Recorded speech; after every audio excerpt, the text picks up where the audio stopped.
Todo menino, por volta dos 13 anos de idade, olha para o pai e faz uma pergunta silenciosa. E se o pai não responde essa pergunta, esse menino vai passar os próximos 40 anos da vida dele tentando arrancar essa resposta do mundo na força bruta. Nesse vídeo, a gente vai falar da ferida paterna e como ela impacta a sua vida até hoje. Existe uma doença invisível corroendo a espinha dorsal do homem moderno. Não aparece em exames de sangue, não aparece na tua conta bancária. Você pode ter um carro blindado na garagem, uma empresa faturando milhões, uma esposa em casa e filhos com seu sobrenome. Mas no silêncio da madrugada, irmão, quando todas as máscaras caem, você sente uma insegurança visceral, uma sensação de que você é quase uma fraude, uma necessidade quase doentia de que alguém bata nas suas costas e diga: você fez um bom trabalho. Por que um homem com barba na cara ainda precisa de aplausos como uma criança na apresentação da escola? Isso acontece porque você tem idade biológica de um adulto, mas ainda carrega feridas de um menino. E a culpa original não é sua. A culpa é de uma fratura exposta na forma como a nossa sociedade constrói homens. Todo garoto na migração da sua infância para a puberdade, por volta dos 13 anos, carrega uma angústia existencial. Sim, isso aconteceu comigo e também com você, irmão. Ele olha para o mundo perigoso lá fora e se pergunta: será que eu dou conta? Será que eu sou homem de verdade? Para a natureza humana funcionar, essa pergunta ela precisa ser respondida por uma figura de autoridade masculina, pai, o avô ou um mentor. O menino, ele testa os limites, o menino faz força, busca perigo, então ele vira para o pai e ele espera esse veredito. E o que aconteceu com a nossa geração? Nós fomos a geração dos pais ausentes. Talvez seu pai tenha ido embora, talvez o teu pai tenha morrido, ou o que é mais comum e igualmente letal, teu pai estava fisicamente dentro de casa, sentado no sofá, mas estava emocionalmente distante. Ele trabalhava 14 horas por dia, chegava exausto, ligava a TV e não te enxergava. E possivelmente ele nunca olhou no fundo dos teus olhos e disse: eu confio em você, filho, você é um homem como eu. Quando essa pergunta não é respondida dentro de casa, o menino vai para a rua tentando arrancar a resposta do mundo. Para você entender o tamanho desse rombo emocional, nós precisamos olhar para a antropologia. Desde o início da humanidade, tribos de todos os continentes entendiam uma lei imutável. O menino não vira homem por acidente. A passagem dele não acontece sozinha. Ela precisa ser forjada. Tribos indígenas americanas, guerreiros na África, espartanos na Grécia Antiga, todos eles tinham algo em comum, um ritual de passagem. Quando o menino chegava nos 13, 14 anos, as mulheres da tribo choravam. Mas por que elas choravam? Porque os homens mais velhos, eles tiravam esse menino da mãe e levavam embora para a floresta, para a selva, para a montanha. E ali o menino passava por testes brutais de sobrevivência, dor, fome. Ele tinha que provar o seu valor diante dos outros homens. O menino tinha que morrer para que o homem pudesse nascer. E quando ele voltava para a tribo semanas depois, ele não voltava para a saia da mãe. Ele recebia um novo nome, ele ganhava uma arma e ele sentava na fogueira com os homens adultos. O líder da tribo validava a existência dele. E esse era o seu passaporte para a vida adulta como homem. Qual é o ritual de passagem de um jovem de 18 anos hoje em dia? Ele tira a carteira de motorista, enche a cara de álcool numa festa universitária até vomitar, perde a virgindade no banco de trás do carro ou no cabaré. E o resultado? O mundo está cheio de homens de 40 anos carregando essa pergunta não respondida, tentando buscar a resposta que não teve do pai no mundo. Mas, Cadu, eu não conheci meu pai, o meu pai era alcoólatra, o meu pai foi um sujeito que abandonou a minha mãe. Eu me fiz sozinho, eu odeio meu pai. Se você pensa assim, irmão, eu preciso te dar a pior notícia desse vídeo. Você pode fugir da sua casa, você pode mudar de país, você pode mudar de sobrenome, mas você não pode deixar de ser filho do seu pai. Você é biologicamente 50% da sua mãe e 50% do seu pai. Metade das células que compõem o seu coração, o seu fígado, o seu cérebro, os seus olhos que estão me assistindo agora, vieram daquele homem que você julga. A visão sistêmica e as leis da biologia humana nos ensinam o princípio do pertencimento. Se você odeia seu pai, se você o exclui do seu coração, você está literalmente odiando e excluindo metade da sua própria força. E um homem que rejeita a própria raiz é uma árvore que não dá frutos completos e pode cair na primeira tempestade. Entenda a diferença estrutural entre mãe e pai. A mãe representa a vida, a nutrição, a segurança. O amor da mãe ele é incondicional. Ela te ama simplesmente porque você respira. Você não precisa fazer nada para tua mãe te amar. O pai tem uma função oposta. O pai representa o mundo, as regras, a hierarquia, o limite. A sociedade moderna acha isso cruel, mas isso é a base da evolução masculina. Um pai te ama condicionando você a ser forte, a ser útil, a não ser um covarde. Foi então que eu me toquei. O medo não é real. O pai é que deveria te puxar da segurança do sofá e te jogar no mar agitado para você aprender a nadar.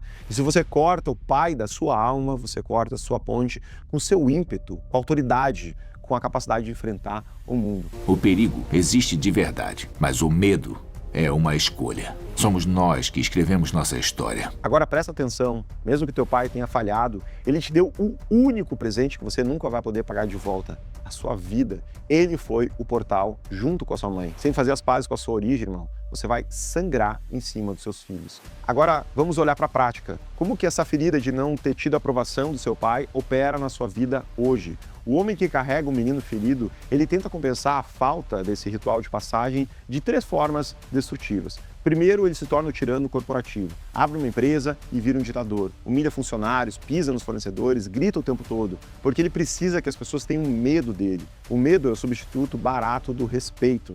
Ele late alto porque morre de medo de descobrirem que, no fundo, ele é fraco. Segundo, se torna um escravo agradador. Quer ser amado por todo mundo. Ele não diz não para o chefe, não diz não para a esposa, não diz não para o sócio, ele deixa os clientes pisarem na cabeça dele. Trabalha incansavelmente para tentar arrancar o elogio de uma figura de autoridade, buscando no líder o pai que nunca bateu nas costas dele e disse: você está fazendo um excelente trabalho. O terceiro, o caçador de troféus, e esse é o que mais aparece, pelo menos no Instagram. Ele gasta o dinheiro que não tem para comprar um relógio caro, um carro importado e troca de mulher a cada 2 anos. Ele tenta usar o dinheiro e as mulheres como certificados físicos da sua masculinidade. No fundo, ele só grita para a sociedade: olhe para mim, olhem, eu sou um homem de verdade. Não sou? E a sociedade olha e, no fundo, ri.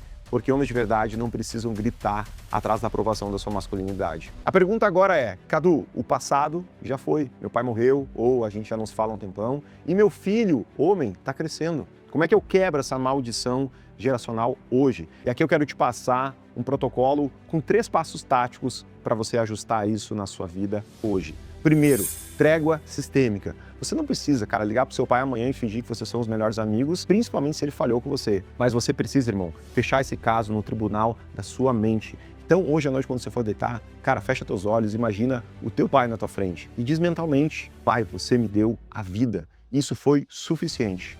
O resto eu faço daqui para frente. E eu libero você de qualquer dívida. Pergunta, irmão, você conseguiria repetir isso de coração? É importante tirar o peso de tanta cobrança dos teus ombros. Então aceita, cara, agora os teus pais como seres humanos falhos, imperfeitos, porque só assim você vai conseguir virar adulto. 2, a convocação do teu filho. Se você tem um filho homem, presta bastante atenção.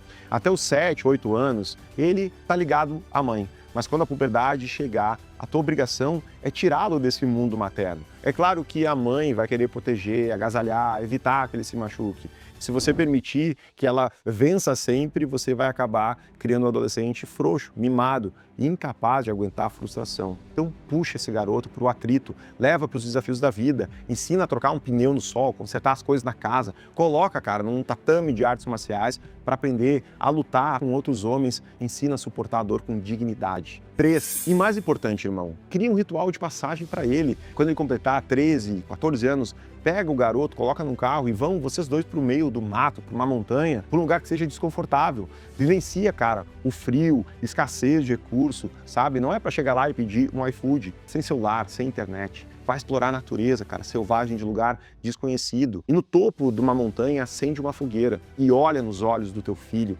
Entrega a ele um símbolo, pode ser um canivete, um relógio antigo seu. Fala para ele: você suportou a jornada, filho. E a partir de hoje a sua infância acabou. A partir de hoje você caminha entre os homens. Você é forte o suficiente. Eu assino embaixo da sua força. Eu te abençoo, meu filho. Mas é interessante que a dor da ausência paterna, ela não bate em todos os homens da mesma forma. A maneira como você tenta preencher esse vazio gigantesco no peito depende do seu código de origem e como ele foi criado. Eu mapeei, irmão, os 4 arquétipos comportamentais masculinos principais. E cada um deles sangra no mundo de uma forma específica quando não tem a bênção do pai. O guerreiro, que é aquele perfil executor, sem a validação paterna, ele se torna um destruidor. Ele confunde força com agressão. Ele acha que se não destruir os concorrentes, se não pisar nos outros, outros vão descobrir que ele é fraco. Ele é um homem que tem problemas com a polícia, processos trabalhistas e afasta todo mundo com a sua raiva. Já o mago, aquele perfil mais comunicativo, sem a validação paterna, ele vira um sedutor barato. Precisa desesperadamente ser o centro das atenções. Mente, exagera nas próprias histórias e usa o número de mulheres com quem ele dormiu como uma métrica de valor pessoal. Ele não quer respeito, ele quer aplausos, porque o aplauso substitui o olhar do pai. Já o conselheiro, aquele perfil mais tímido, de fala mais mansa, sem a validação paterna, o conselheiro vira um capacho. Ele tem terror de figuras de autoridade. Ele não impõe limites, engole sapos do tamanho de montanha e finge que é pacífico. Mas ele não é pacífico, é apenas inofensivo e amedrontado. Já o arqueiro, aquele perfil analítico, sem a validação paterna, constrói um muro de arrogância intelectual em volta de si. Acha que o mundo é burro e perigoso. Então ele se tranca na teoria, não se arrisca nos negócios e foge da responsabilidade do mundo real, porque morre de medo de errar e ser criticado. Você conseguiu identificar qual é a sua ferida? Você reconhece a sua sombra atuando no piloto automático? Você não pode, irmão, curar uma fratura se você se recusa a ver o raio-x. Se você quer parar de lutar contra fantasmas e começar a liderar a sua vida como um adulto, você precisa mapear o seu comportamento raiz. Então eu deixei de presente para você um link aqui embaixo da nossa ferramenta de diagnóstico comportamental, 100% gratuita. O primeiro link aqui da descrição e no comentário fixado. Mas eu sei o que pode acontecer. Embora você concorde com boa parte do que eu disse agora, você quer ser esse mentor para o seu filho. Você quer arrumar a sua vida, mas você vai desligar esse vídeo, teu telefone vai tocar e você vai voltar pro caos da tua rotina. Você provavelmente está esgotado. Você não tem energia para fazer um ritual de passagem porque você mal tem energia para manter os olhos abertos depois das 8 da noite. A sua mente provavelmente está mergulhada numa névoa espessa,